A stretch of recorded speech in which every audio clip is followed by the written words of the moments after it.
So, hello everyone. Today we are going to have a session in finance fundamentals. Last session was more about what finance, the economy of a country, or how the subject and discipline of economics affects the decisions of finance that we have to take. This will be more about the core finance concepts itself. Now, you guys might be curious about why we need to study this core finance concepts for GDPI processes. So the thing is that if you are someone who has had a finance or a commerce, let's say adjacent background, commerce adjacent background, or you are someone who wishes to make a future in finance, then the bar for you is set a little bit higher, and the questions that you will be getting will be mostly from finance. It could be about corporate finance and it could also be about accounting. To understand these concepts, it is to answer questions that come from these concepts. It's important that you get a core understanding of these concepts. Now, this 1 hour session will serve as a, let's say, basis for you from where you can learn on your own from different sources. But this in itself will be very comprehensive, at least for the GDPI level. It will be more than what is required and will help you even during your MBAs. We will be covering accounting and even core finance concepts or corporate finance. So yeah, let's get down to it. Now, why finance matters in interviews, that I have already told you. But it's not just about mental maths. You won't be asked to evaluate a company in front of the panel, but what you will be asked to do is tell them the way in which you can get the valuation of a company. So this will be testing your thinking process. Apart from this, it will also test your logic and common sense when it comes to comparison of two companies or something like that. Apart from that, understanding of businesses and how value is created by different companies. Okay. Now we will be going through, you can see the table of contents. We will be going through accounting basics, financial statements, corporate finance decisions, time value of money, which is a very important concept. Apart from that, investment evaluation, ratios and interpretation. The ratios I have kept it at a very elementary and a very short level. I have not included the gammas and different ratios of the stock market because those are not expected out of someone who has not told the panel that he is into investments or anything. And anyone who is into investments will already know what those ratios are. We will also cover markets, valuations, and risks. We will also cover working capital and stock analysis. But again, this will be a very, let's say, rudimentary analysis of these concepts. Now, for those of you who are from BCom, you guys might have understood or might have studied accounting. Now, how is accounting different from finance? See, accounting in itself is just data creation. A business will receive orders daily. They are receiving daily orders. They are giving out goods daily. They are receiving money almost daily, weekly level. Now, how do we present it in a way that it is uniform for the entirety of the world? That is the role of accounting. A business that is sitting in America and a business that is sitting in India will have almost the same papers, same books because the accounting principles they follow will be similar. When it comes to finance, though, finance is more about decision making. How will you get money to fund your project? The money that you have earned in profit, where will it go? Who will take a share of that money and in what a capacity? Now, coming to what accounting is tracking, it is first of all tracking your assets, be it physical or be it other kinds of assets. Apart from it, your liabilities, that is your loans and other liabilities. Then your income, what you are earning, so that is revenue minus the expenses. And finally, the cash flows, where your cash is going, inflow versus outflow. This is basically the language of business that is applicable throughout the globe when it comes to accounting concepts. Now, those of you who are from commerce background will know what the three financial statements are. The three financial statements are A, the income statement. The primary focus of this is on profitability. Okay, then comes the balance sheet. Balance sheet is about the financial position. It tells you about the assets and the liabilities at a specific date. And after that comes the cash flow statement. It talks to you about the liquidity, how much cash has gone where. These three financial statements, when combined, will be able to help you in getting a quick, let's say, know-how of the business. Now, coming to the next concepts that are there. After the financial statements, we are going to look at the accounting equation. This is a very fundamental equation that we have to see in accounting. It takes what we own, that is the assets, it takes the liabilities, and it takes the equity that we have at our disposal. So, or that the equity is basically a part or let's say a share of the business that we can issue to other, but here it means the owner's capital or the owner's fund. So the simple equation is that assets is equal to liabilities plus the capital that we have. Okay, that is the simplest equation that is there. It is the foundation of the double entry bookkeeping system. Now, you don't need to go at a very deeper level into this unless you have a commerce BCom background. But just understand, if they ask you what the accounting equation is, it is just assets is equal to liabilities plus the owner's capital that is there. Uh, so coming to the next concept that is there in accounting, there is another thing known as the accrual concept. So the record of revenue and expenses happens when the activity has occurred, regardless of when the cash actually changes hands. So for example, if I place an order to you and I send you an invoice, that is when that thing will be registered, not when you send me the cash in reality. That is why profit is not equal to cash that you can see on the screen. That is why we need a different profit statement and a cash flow statement. Hoping that it's clear. If you guys have any doubts, you can leave that in the comment section or reach out to me on LinkedIn. I will be very glad to resolve those doubts. Now, coming to revenue and expense matching. Now, just understand, expenses must be recorded in the same accounting period as the revenues they helped generate. So, for example, uh, so the expenses will be simply raw materials. So the expenses will be recording in the same accounting period in which those raw materials generated some revenue. Okay, so the expense will follow the revenue, risk, cause, and effect. You'll have to recognize the revenue recorded when the value is delivered, and you will have to match the expense. Cost directly related to that revenue, that is cost of goods sold. Cost of goods sold is again the input cost that you had for that particular good. Now,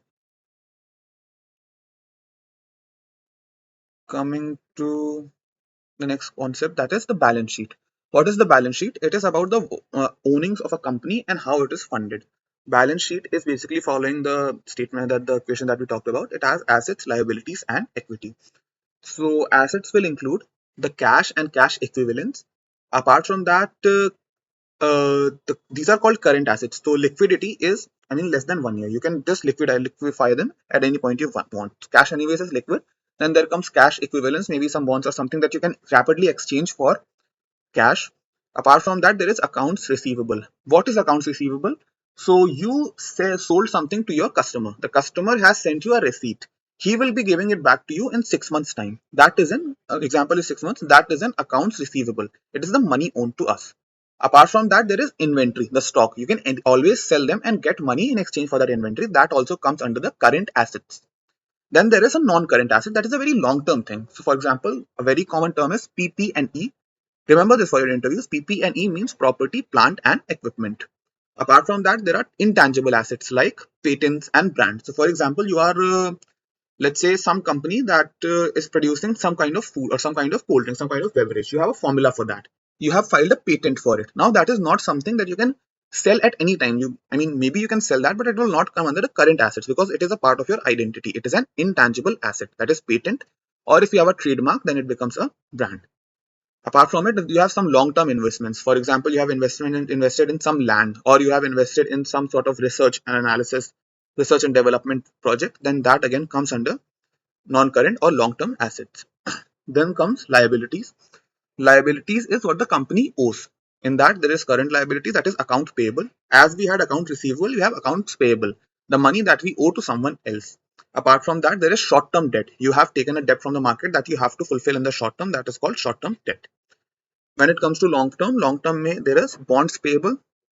Okay, so for example, you have issued bonds, people have bought it, but you have to you got money that then and there, but in the long term you have to keep returning that money with interest. That is bonds payable. Apart from that, there are bank loans. Hoping that it's clear. The third part of this is equity. Equity is the claim of the owners. Okay, it is one is share capital, money invested by the owners, and then is retained earnings, profit kept in the business. Okay, now coming to the next concept, then comes the income statement structure. So income statement, we saw what the balance sheet was. Now we come to the income statement. Income statement is also known as another statement. You will have to tell that to me in the comments. What is another name for the income statement? Okay. Now income statement has three parts: revenue, cost, and profit. Anyone who has gone through the maths syllabus of class 6, 7th, 8th, or even 4th or 5th will knows that profit is equal to revenue minus cost. Selling price minus the cost price is equal to the profit. Now revenue are of two types: operating revenue and non-operating revenue. Operating revenue is the sale of goods. Apart from that, the service income and the subscription fees. So for example, let's assume you are a milk company. The amount of milk that you are selling daily is the sale of goods. Then the service that you are providing is taking that milk to the houses of the customers. That is a service you are providing. You are getting something for that service too. That is service income. And then there is subscription fees. Some of the people will give you a month's money in advance. That is subscription fees. They will keep giving you monthly money or maybe annual money. That is very rare, but maybe that may be the case. Then it is the subscription money.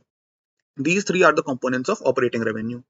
When it comes to non-operating revenue, we have interest income. So for example, you had some extra cash, you deposited it in a bank because you had nowhere to invest it. You decided not to invest it back into the bank, back into the business, or give it to the owner. So you are getting interest on that. Then you as the milk company had some land that was lying vacant. You had no use for it. You sold it. Then you got gains on that sale of assets. That is again a non-operating revenue. And then there are investment returns. Interest returns from the bank. Investment returns might be from some other stock market or some other investment that you have made.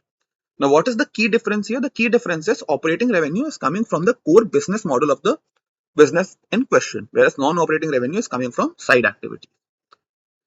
Now, coming to costs, costs are of mainly three types. So first is COGS, that is cost of goods sold. COGS equals cost of goods sold. Please remember this full form. It is the direct cost of production.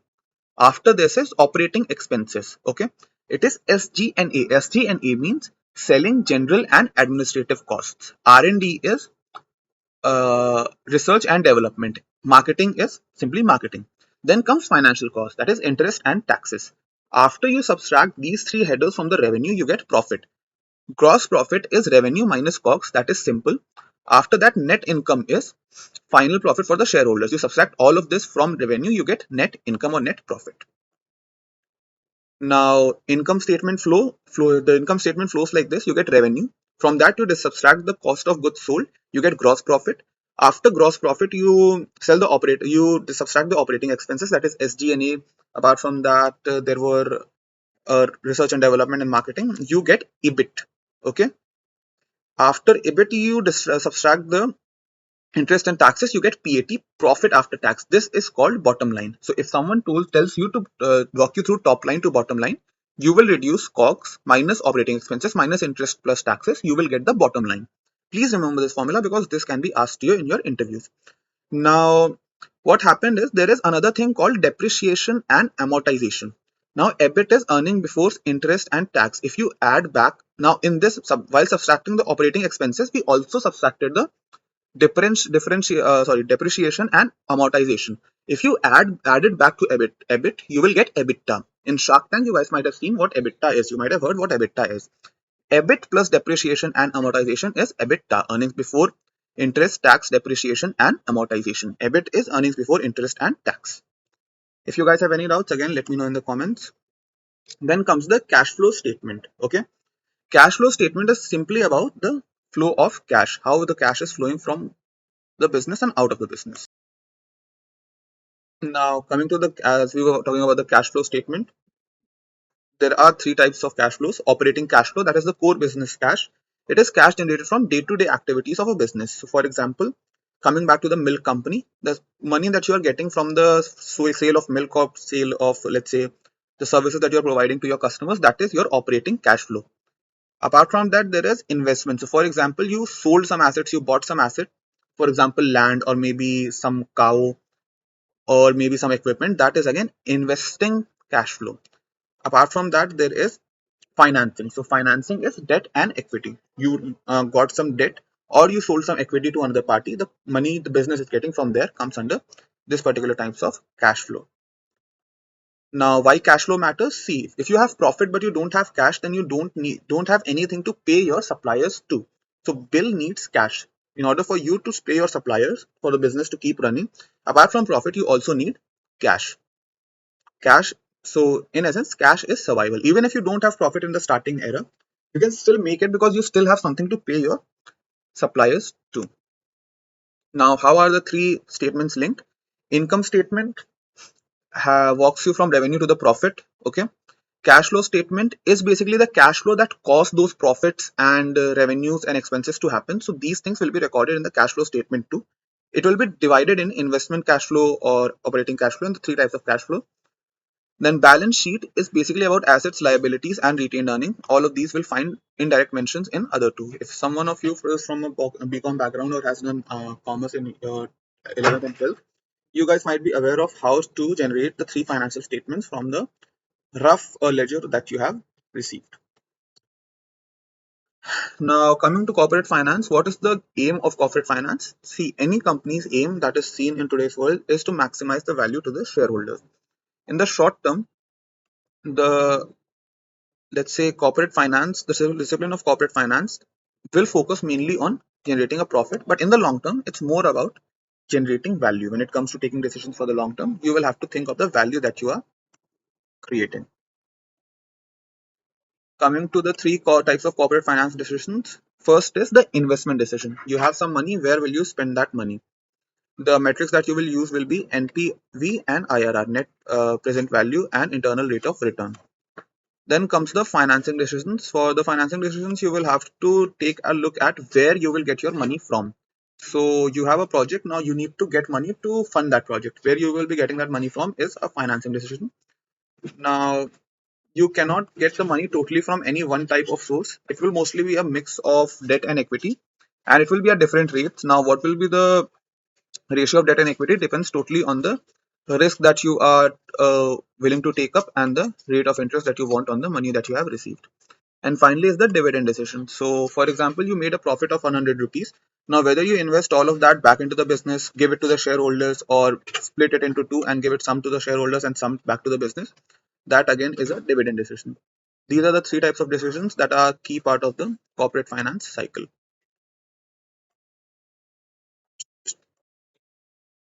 So coming back to the next type of decision that we have to make. So first is the investment decision. So now let us assume that you are working in an IT firm, or let's say an IT company. Now you have two options. First is you can set up a new project. You can maybe get into a new domain. You can maybe get into media consulting that you were not doing earlier. Or B, you can upgrade the technology that is there in the existing domains that you are into. Now this is a typical investment decision where you have to decide where to put your money. How will you decide this? You will decide, first of all, you will have to keep in mind that the resources are scarce. You don't have unlimited resources to do everything that you want to do. So what you will see is that after making an investment, what is the return that you are getting on that? And the one decision which will give us a higher return will of course be the uh, higher return in terms of profit will of course be the investment decision that we will make. Now that could be made either through NPV or through IRR. We will take a look at what these are in coming to the further part of the section. Next is financing and dividend decisions. So financing is simple. You will have to do it with either debt or equity. Debt is of most of the times cheaper than the equity, the rate of equity that is there. But of course, the risk is higher because even if the business goes down or the profit is not coming, you will still have to pay the interest that is there on the debt. Now, equity is expensive, but again, the risk is lower because even if the business fails, then the person who has bought the equity will be a stakeholder in that failing of the business. You will not have to pay him anything. You will just have to pay him out of the profit. Losses will also be shared in that. When it comes to dividend is that once you have made a profit, how will you distribute them? This part says how to distribute. Either you will give out dividends to the shareholders that you have, or you will reinvest it into the company for future growth. So, for example, let's take an example of Tata Steel. Tata Steel has two options from the profit that it makes. It will either pay dividends to its shareholders or it will reinvest it into the company for future growth. Does Tata Steel do purely one of those? No, it goes with a combination of both of these things. It reinvests some part of the profit into the company and pays out dividend with the other part that is left. Now, if a company is new and is trying to scale very rapidly, it will mostly go the reinvestment way, whereas an established company that does not have a lot of room to expand will give out more dividends.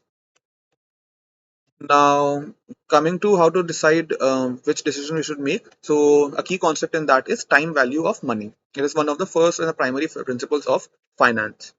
Now, you guys might understand this that 100 rupees today will be much more valuable than 100 rupees down the line.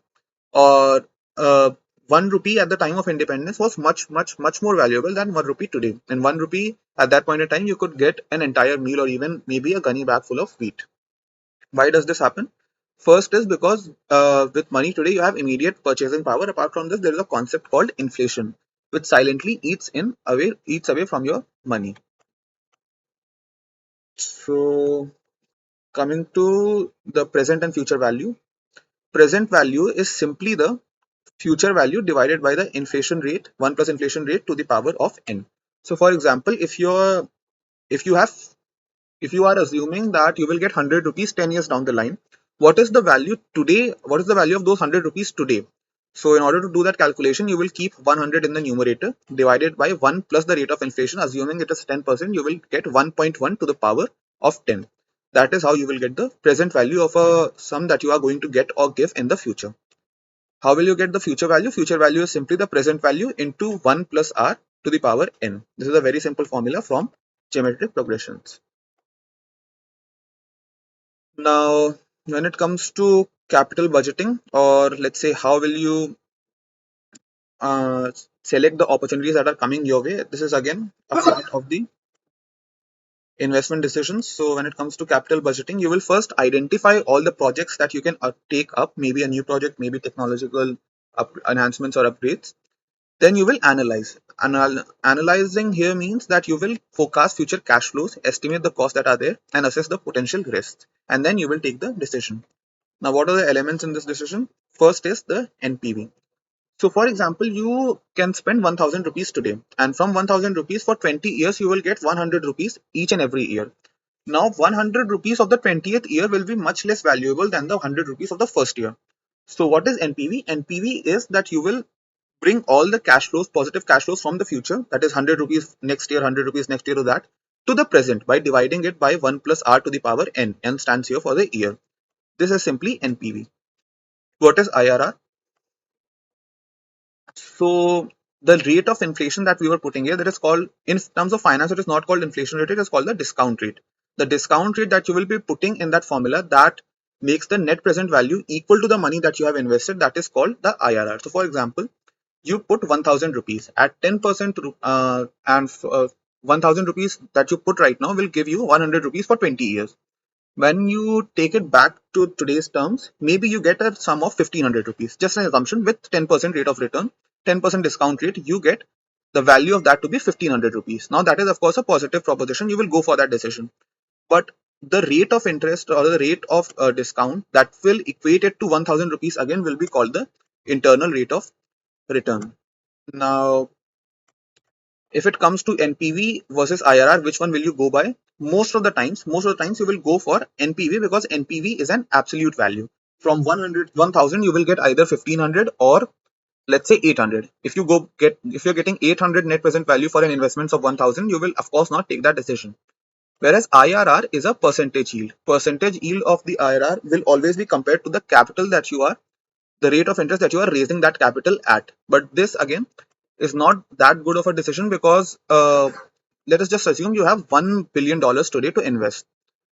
You will of course look for your money to be multiplied for it to become 1.5 billion or 2 billion. So you will go by the NPV. If you go by the IRR, then it might be possible that there is a budget, there is a project that is just for $1 million. It is giving you a 30% IRR. But again, you still have a lot of money left. What will you do with that money? So that is why most of the times NPV is preferred over IRR. Now, what are these ratios that we are talking about? So, first of all, let us just understand first, why do we need ratios when we are talking about businesses? Why don't we just go by dollar terms and let's say pure numerical terms in dollars or rupees, whatever that monetary currency is? So first is that the scale of each and every business is different. A giant corporation can take a look at a $10 billion profit, whereas a startup will only take a look at 1 lakh rupees and $1 lakh in profit. Now, does that mean that the giant corporation is making more profit on its base than the startup? No, because margin of both in this case are 10%. Okay, so when you have a ratio, it will be able to give you a, let's say, standardized tool for comparison. Apart from that, you will get meaning from numbers. 10 rupees of profit means nothing because you don't know what the cost price was. But if you have 10% of profit, then you know exactly what the league of the problem that you're talking about is. Okay. Now, what are the key ratio categories? First is liquidity ratio. So first is for the short-term safety of a business, we take a look at the current ratio. That is the current assets divided by the total amount of liabilities that are there. Then comes the quick ratio. Quick ratio is current assets minus the, let's say, liability. So it's basically the current assets, the quick assets that are there. That is cash plus some assets that can be liquefied quickly divided by the total amount of liabilities that we are having, that is the ratio for liquidity. When it comes to profitability, we have net margin, return on investments, and return on assets. Net margin is simply put the profit that you are getting upon the cost that you are incurring to sell those, get that profit. Return on equity is basically the amount of equity that you raised and the profit that you got from raising that equity. Return on assets is the profit divided by the number of amount of assets that you have into 100. Then comes the leverage ratio. The first is debt to equity ratio. Simply put, it is the total amount of debt you have divided by total amount of shareholders equity that is there for your company. Then comes the interest coverage ratio. It is simply put, it is by the interest that you have to pay divided by the EBIT that is of EBIT of your profit. Mm, When it comes to efficiency, so efficiency ratios are ratios like inventory turnover ratios and other ratios. Again, these are the ratios that will be expected out of someone who has a background in BBA or BCom. But overall, you can just make do with these four types of ratios that are there. Now, coming to one of the most interesting concepts in finance, it is the financial markets. So there are two types of market. One is the primary market. That is, for example, you can get IPOs. Their company is selling securities directly to investors. This mostly means the IPO or the follow-on public offering from company directly to the investors. Then comes the secondary market. These are the stock exchanges that we take a look at. So maybe NSE, BSE, where the traders, where the security owners are exchanging these securities among themselves. Now, what are the three major kinds of equity, major types of securities? First is, of course, equity. The Reliance RIL stock or the Adani stock, these are equity. You have an ownership in some company. After these comes bonds. So, any company, when it requires money from the market, not as form of equity but as debt, they can either go to a bank or they can raise it from the public. A bond is basically a piece of paper by a company that tells you that if you give that much amount of money to the company, it will give you this piece of paper, and this piece of paper will get you some amount of future cash flows, positive cash flows from the company in the future. So the company will keep paying you money at regular intervals. Then there are mutual funds. Mutual funds are basically pooled investments where there is a mutual fund manager who will be giving you money, who will be taking money from you, and he will be investing it in different stock portfolios, and the profit of his portfolio, of that mutual funds portfolio, will basically be your profit. Now, coming to valuation. Now, what is valuation? So basically, whenever there exists a company, you have to know what its value is to basically trade its stock at some price. Now, there are two types of valuation. First is, of course, the intrinsic value, and second is the market price.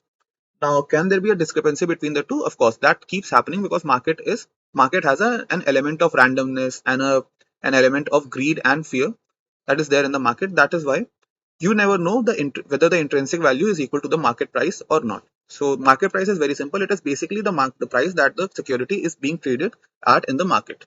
Whereas the intrinsic value is something that you have to take out on your own. For you to understand the intrinsic value of the company, there are two methods. First is a discounted cash flow or DCF, and the second is relative valuation or analysis of multiples. Now, DCF is a very absolute method. It is input driven and it is best for companies with predictable cash flows. Whereas comparative method is uh, it is basically for knowing the worth of a company by its competitors. If you know its profit or you know its price in the equity that is given, the earnings before interest or the EBITDA, then you can basically take out the enterprise value or even the equity value.